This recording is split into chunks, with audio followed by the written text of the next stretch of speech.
महापालिकेच्या स्थायी समितीच्या बैठकीत तब्बल 40 कोटीचा विकास कामांना मंजुरी देण्यात आली।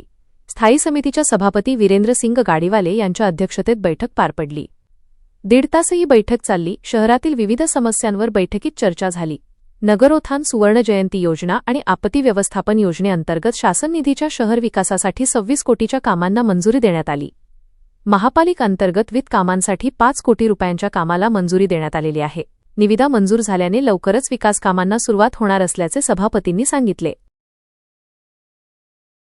आज स्टँडिंग कमिटीची बैठक झाली। त्यात विविध विकास कामाच्या निविदा जे होत्या विकास कामाच्या संदर्भातले ते मूलभूत सुविधेअंतर्गत नगर उत्थान योजनेअंतर्गत सुवर्ण जयंती योजनेअंतर्गत आणि आपत्ती व्यवस्थापनाच्या माध्यमातून शहर विकासासाठी नाल्यासाठी 16 कोटी रुपये आणि विविध विकासाच्या कामासाठी एक सुवर्ण जयंती नगर उत्थान आणि तुमच्या मूलभूत सुविधेअंतर्गत एकूण 20 कोटी रुपये असे 36 कोटीचे शासन निधीचे आणि आमच्या महानगरपालिकेतर्फे वाढ अंतर्गत आणि ॲन्युअल मेंटेनन्ससाठी 5 कोटीचे अशा कामांना मंजुरी दिलेली आहे आणि सदर निविदा मंजूर झाल्यामुळे लवकरच विकास कामांना शहरात सुरुवात होईल आणि विकास कामं आपल्या सर्वांना पाहायला मिळतील।